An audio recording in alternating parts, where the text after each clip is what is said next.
Hey everyone, it's Sarah here. Welcome back to another Journal with Me video. Today I'm working in my everyday journal and I'm going to be documenting what I read in April. So these are not spreads that I put together all the time. I don't always document what I'm reading, but April was a really good book month for me. I had a little bit more time to read this month. I don't always get this many books in. I would say usually it's somewhere between 2 and 4. So 7 was definitely above average for me for a month. But I'm trying to be better about recording what I'm reading in Goodreads and keeping track and staying on track with my goal. My goal for this year is to read 30 books, which I feel is totally manageable. But I tend to sometimes read for 1 month and then I'll read a lot less in another month, and it varies, and I would like to be a lot more consistent with reading every day since it is something that brings me so much joy. And I found that last month I felt so much more centered and so much more at peace, and I think that reading more consistently was a big part of that. So I would like to continue that. So I went ahead and placed all of these photos where I wanted to have them, and then I'm going in with this star stamp. I'm surprised that I don't have a book, like a book stamp set that has the star rating. I'm sure I do somewhere, but for some reason I could not find one in my stash. So I just went with a kind of random icon from a different stamp set, and that is going to work out just fine. It was from this Studio Calico. I think that was their stamp subscription for the month of April, I want to say. So I just marked where the books were going to lay there, and then I went in and stamped those out. I found about halfway through printing all of my photos that the best way for me to get a consistent size with these, and just the easiest way for me to find the covers of the books, was to just get them directly from Goodreads. So you'll see that well, I don't even know if you can notice, but the top 3 books are a little bit taller than the other 4. Um, and that's because I think the top 3 were either from a different app or online somewhere, and then the bottom 4 were from Goodreads. So I will just pull up the book title, the cover of the book. I will screenshot it, and then I'll go into my VSCO app and crop it down, and that's pretty much it, and then I'm good to go. I'm sure it's not the best quality photo, but that doesn't really matter to me since these are pretty small in my journal anyways, and I just want to have kind of some kind of indicator of what I read, and I feel like a book cover is a better um, display of that than just writing down the name of the title. So I went in with that book lover stamp. That is from a Paisley Press stamp set that released with Studio Calico sometime I think last year.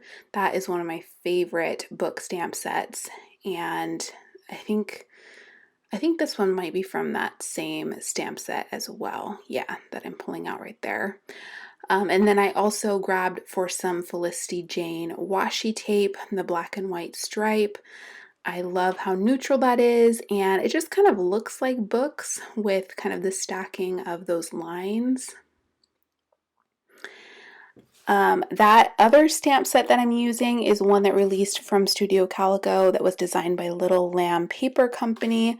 I haven't seen her designs from Studio Calico in a while, but I always love her really fun, kind of cheeky sentiments that she has on her stamp sets.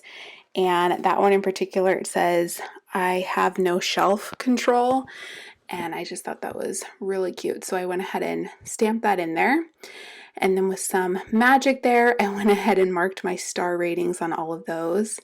I used a Stabilio pen for that. I don't know the color. The colors are not actually indicated on the pens, so that's why I was just showing you a little close-up of that in case you're curious what that looks like, but it's just kind of a neutral tan color. And now I'm going in with the Highline Months and another Highline stamp set. Let's see, it's called Highline Enjoying. Both of these are from the Paper Person shop, and this was just a really easy way to add my title on the left side. So I'm going to add in April Reading. And all I'm really doing here for the left-hand side is just adding my title. I wanted to do just some overall kind of general journaling about what I was reading that month. And I'm just trying to balance out the 2 pages, just adding some washi tape and some more stamping just to make it look a little bit cohesive. I would love to know what you guys are reading, what your current read is, or what your last favorite book was. I'm always so curious what people are loving. I know we all have personal preferences, but April was definitely a good book month for me. I had a lot of 4 and 5-star books that I rated. My favorites being probably Local Woman Missing. That was a page turner and so many twists and turns. It was so good. I can't wait to read more from that author. And then probably the surprise kind of hit for me, which I discovered through an Instagrammer or Bookstagrammer on Instagram, was With the Fire on High. I listened to that as an audiobook, which is not typical for me because I usually don't listen to fiction books through audiobooks. I usually just go for nonfiction kind of motivational books, but that one was read by the author and it was just so good. She did such a great job narrating that story that she wrote, and the story in general was really good.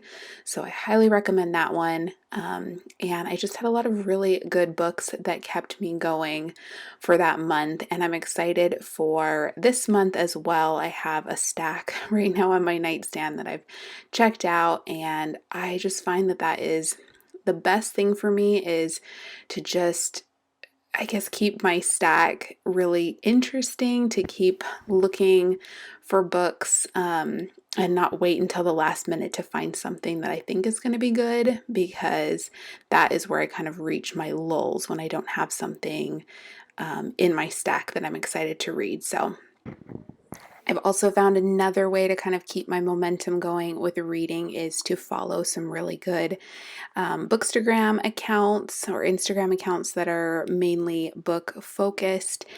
And there are just so many good recommendations out there. So, gosh, I don't know how many I follow at this point, but I definitely have my favorites and kind of people that I trust with their opinions on books. And if I know that I have a similar interest in the same kinds of books, then I usually know which ones I can follow.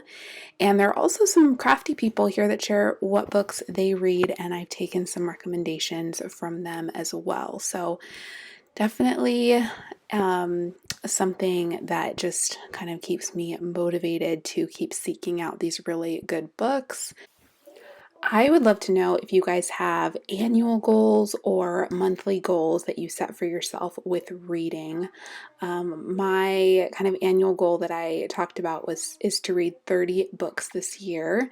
And my monthly goal for May that I'm hoping to continue for the rest of the year is to read 1 nonfiction book a month, since most of what I read is fiction, and to also read a book written in Spanish. So that's been a goal of mine for a while, and I'm trying to really make it happen for the month of May. But I will hopefully be able to keep you posted on that and film one of these kind of reading recaps for the month of May.